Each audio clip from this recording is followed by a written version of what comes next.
Hello, welcome back to the continuing lecture series in investments, Finance 300. This is Dr. Jeff Hong, and we were discussing the Gordon growth model in the last video, and one of the four models, right? Gordon growth model actually constitutes the basis of the remaining models, such as the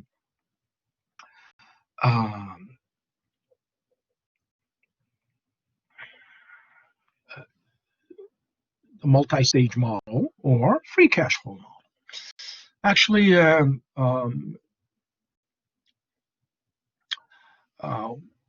since multi-stage model falls into a two-step model or three-step models, and we did two-stage model actually in Finance 100.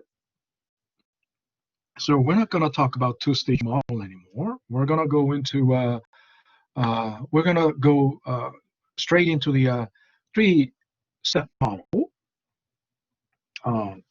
But just to quickly refresh on the two-stage model, right? The assumption is based on the product life cycle or industry life cycle. So early on, the growth is steep. Growth rate is steep, right? In other words, there's a rapid growth rate in the early period, early stage of the life cycle of the product. So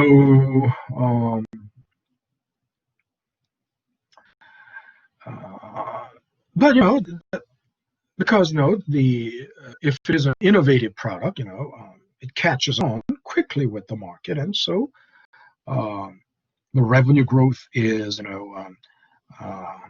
very fast, and the revenue growth is huge in the first couple of years, and then no product or no company can hold on to that, maintain that fast growth rate. As the company and the product matures, the growth rate will slow down. So there is a fast growth phase where the growth rate is let's call that G1, and then in the steady growth rate, steady phase, G2. So that is basically the two-stage model, because growth rate is broken down into two stages. But three-stage model assumes, and a transition period between that G1 and G2 period. In other words, in this two-stage model, it's kind of abrupt that fast growth rate suddenly turns into slow growth rate after the first several years. So before, in three-stage model, the idea is before going into the steady growth rate G2, there is a transition period where growth rate declines linearly. Okay, so if you go to the textbook, they used Honda Motors data, Motors data for two-stage model, and also tweaked a little. Inserting the transition period, right? They turned it into three-stage model. So here, this is, from the book, and actually the depending on, what edition you are using, of course, this may, more recent edition would have more recent data, because as of this writing, I mean, the edition that was used had this time frame. Most recent year was 2012, and its dividend was like that, and it grows at a certain rate. And in 2015, dividend, and this is a forecast taken from value line. Value line is one of those financial data sources. There are two, value line of two very well-known ones, Value Line and Morningstar, and they all, of course, these data that they sell this data. You'll have to pay for that, beta and growth rate and things. But we don't need to rely on them. We can calculate beta, we can calculate growth rate, we can get a raw data, and we can do that. But at least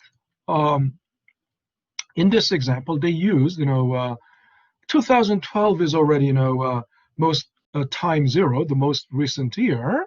So we have dividend data. But then this is a forecast. The value line somehow got this for they made this forecast, so we're going to use that. But if we have past data like 2011 and before, right? Like at least 5-10 years, we can calculate the growth rate and then generate the forecast forward, right? But anyway, and then after that, they have a transition period of 10 years, actually starting from 2000.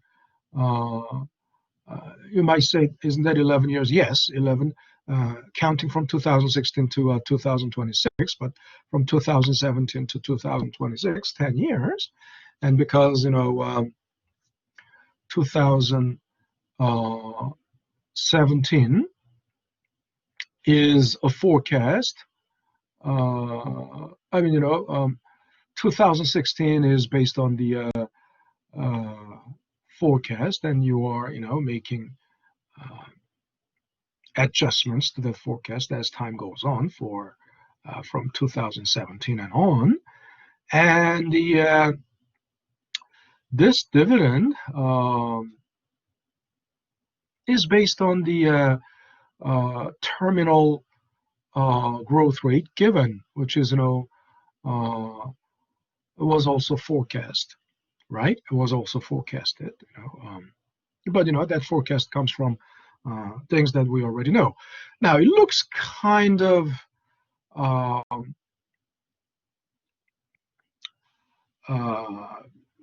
it looks crammed on this slide, so let me take it to the outline of the scenario is still the same, but let me take you to the Excel file where you can see it with without that much constriction, right? It's like very constricted in this slide. But bear in mind, the Excel file has more updated data. So the basic concept is the same. We just have more updated data, right? So let me switch to the Excel file. Let's see. Let me stop sharing and our Multiplication. Okay, there you go. Now you see, you don't see that yet. That's weird. Now you see that. Okay, now you see it. All right. So here, we moved it, 3 years forward because the sample data in the slide and in the textbook was starting from 2012 and ending in 2017 or something like that. But now we have 2015. The data range is 2015 through 2030, 15 years, right? So our most recent year is 2015, and at the time our dividend was $1, and that was actually from 2012. The forecast for 2015 was $1.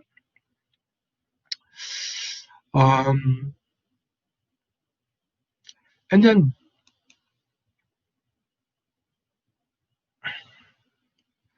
2018, and this forecast. So this is a little awkward thing, because if they were to generate forecast, if this is a forecast, they should give us how they generated this forecast, right? But there is nothing. It's just given, right? It's just given. And then interesting thing is 2016 and 2017 or kind of smoothed out by extrapolation. In other words, what I'm saying is these two are basically initial given data, right? Initial, but these two are not, and the rest of them are not all of them. But anyway, the point is, let's take a look at this. So 2015, E5 is 2018. So you subtract 2012 from there. So then that will be the growth portion for 3 years, right? 3-year growth portion, 2016 through 2018. So you divide it by 3, then that's kind of, simple average of, and the fact that they are using simple average here is so disappointing. But anyway, for approximation, okay, that's okay. So that will give you annual average growth rate, right? And then you add it to 2015 dividend. Then that will give you 2016. And also they do this. And then multiply that by 2, then that will give you 2-year growth, and you add it to E2, right? So that gives you 2017 dividend expected, and they are all expected, except for 2015. Instead of doing this, you can simply instead of multiplying by 2, you can simply add it to E3, right? 2016. And then, simply 1-year simple average will give you the same result, right? But anyway, we got to this. So then 2019 is forecasted. This is from here on, it is our forecast, right? From 2019 and on, it's our forecast.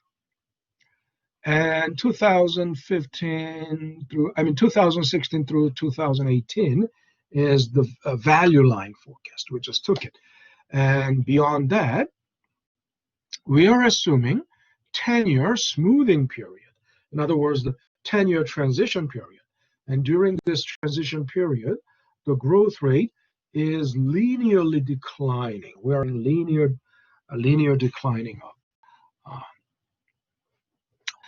then, so we have to find the growth rate. How do you find the growth rate? Now they took uh, the geometric average, right? They took the geometric average. Uh, so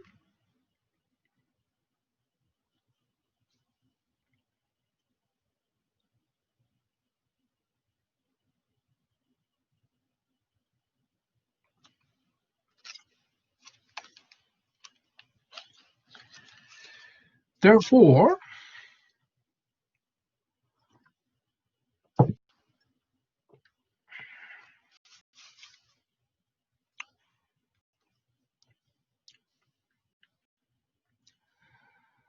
and then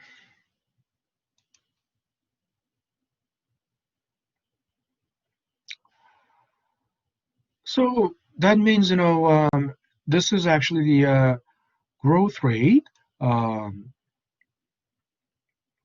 that we have calculated as of the end of 2018.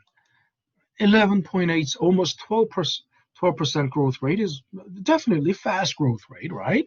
Very fast growth rate. So generating 2019 growth rate simply, right?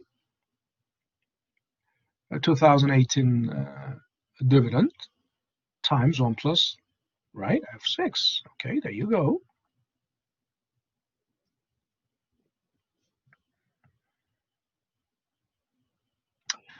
And then 2020, and this times the growth rate, F7. But what is F7? How do we know? It's not going to be this growth rate anymore. It's going to decline linearly. So how was this calculated? If you look at this, F6, this is 2029 growth rate, right?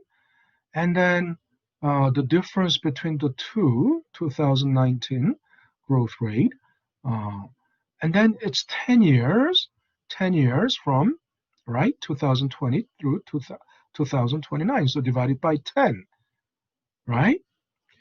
And then it's declining linearly, so you subtracted it. So 1 year, you know, 1 year average growth rate is, simple average growth rate is subtracted from 11.87%. And if you look at, and then the same thing follows, right? Same thing is repeated through and through until 2028. Then our next question is, how did they get this 2029 growth rate? Well, 2029 growth rate is actually, and it says terminal growth, and it is this cell, right? B8 has terminal growth rate. In other words, terminal means that now it goes into steady growth, steady growth stage, right? In other words, third stage. Remember, this is the first stage, rapid growth, and the second stage, transition period, right, where growth rate is linearly declining, and then entering the final stage, where the growth rate is slower and steady. So then, how did they come to this growth rate? So what did they do? They did plowback times ROE. Remember that from how is growth rate defined?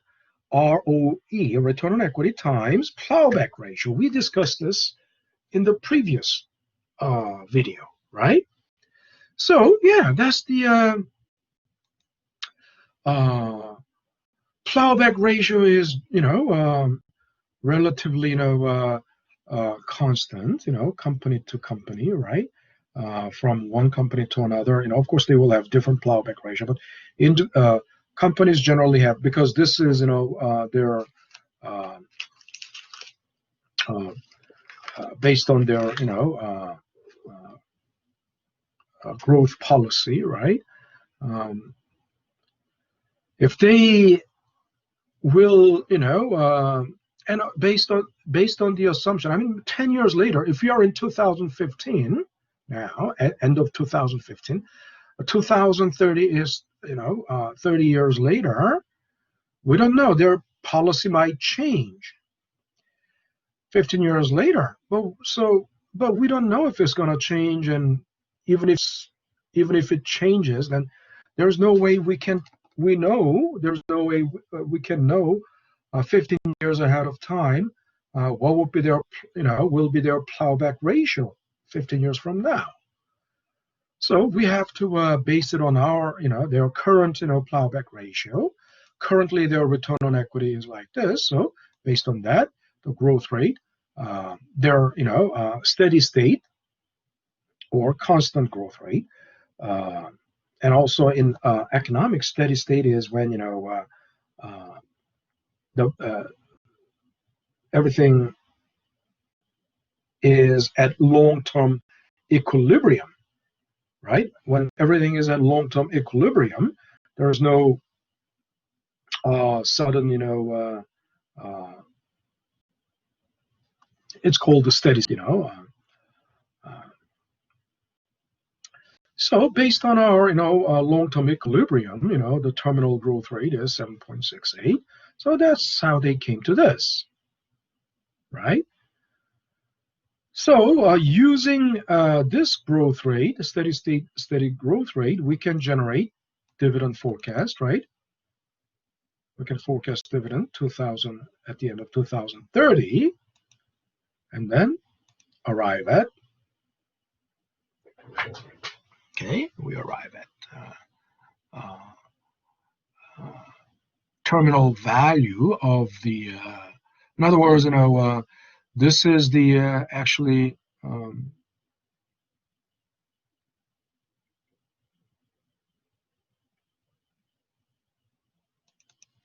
using, Gordon growth model, okay?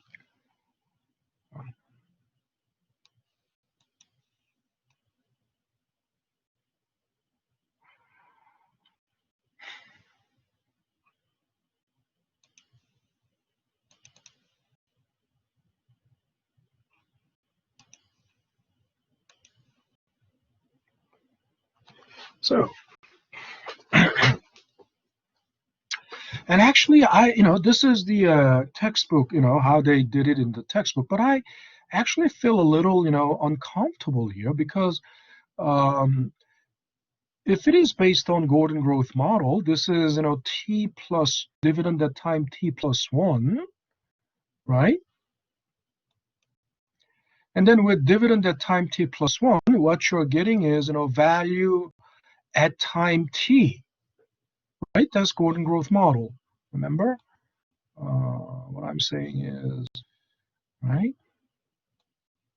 We're getting the value at time t, intrinsic value of the stock at time t, which is based on,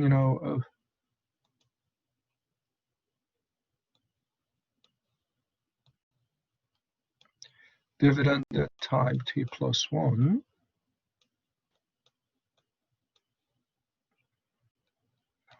That big.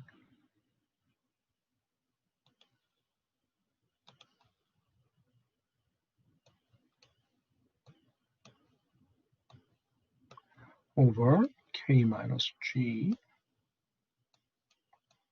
right? You see what I'm saying? If this is t plus 1, this should be, no. This should be the, here. You understand what I'm saying?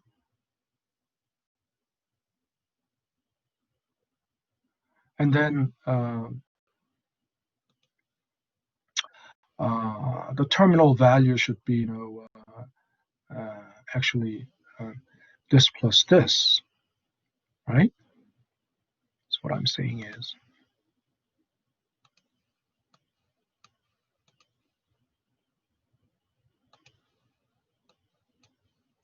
This should be the terminal value, not this, right? So this is, what I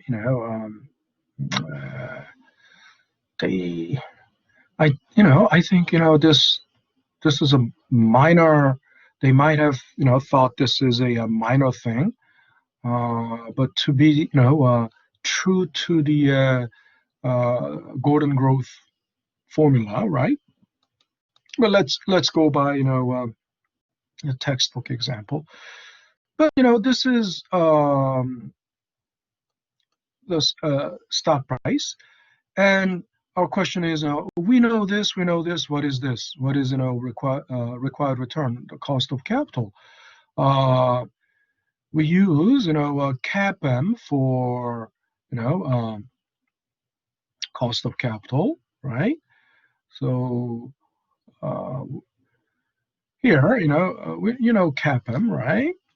Also, we will go over this again later in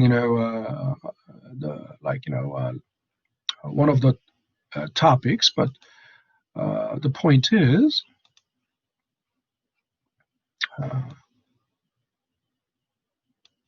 cost of equity, risk-free return, plus risk premium, right? Market risk premium, right? K market, right? RF times beta. So we have beta of this company. Honda's beta is 1.2. Market risk premium is 8%. Risk-free return is 3%. So you plug in those numbers, and cost of equity is 12.6%. So doing that, we come to this, right?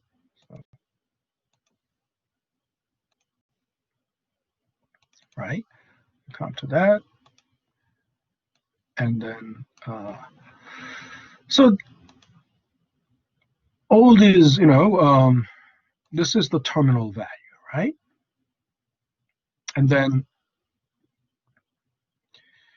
all of these are cash flows, future cash flows. So we must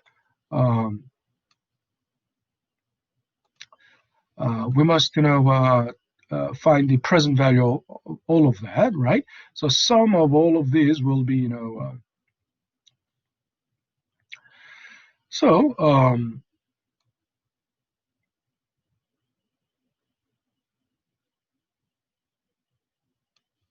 they use simply the net present value formula, net present value, right? And if you do net present value, okay, so discount rate, right? And H2 through H17, H2 through H17. And when you do the net present value, this one will be subtracted, as it is the first data point. In other words, the initial time. That initial time is automatically considered the initial investment. So it gets, anyway, think about it. This $1 is not future, it's present, right? It's actually, it's the data that is already known at the present, right? So it gets, subtracted. So now it gives us the present value of all these cash flows. So this is the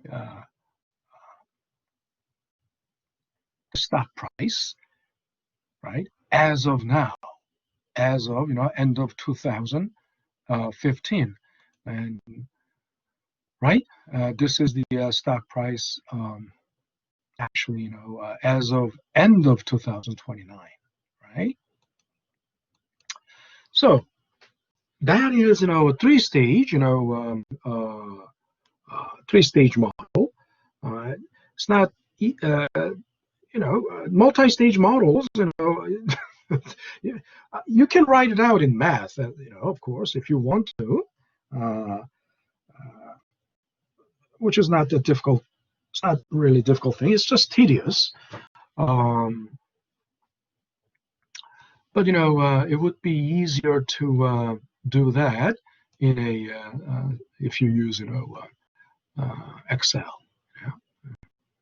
All righty. So that's it for this segment of class. So I will see you in the next video. Stop recording.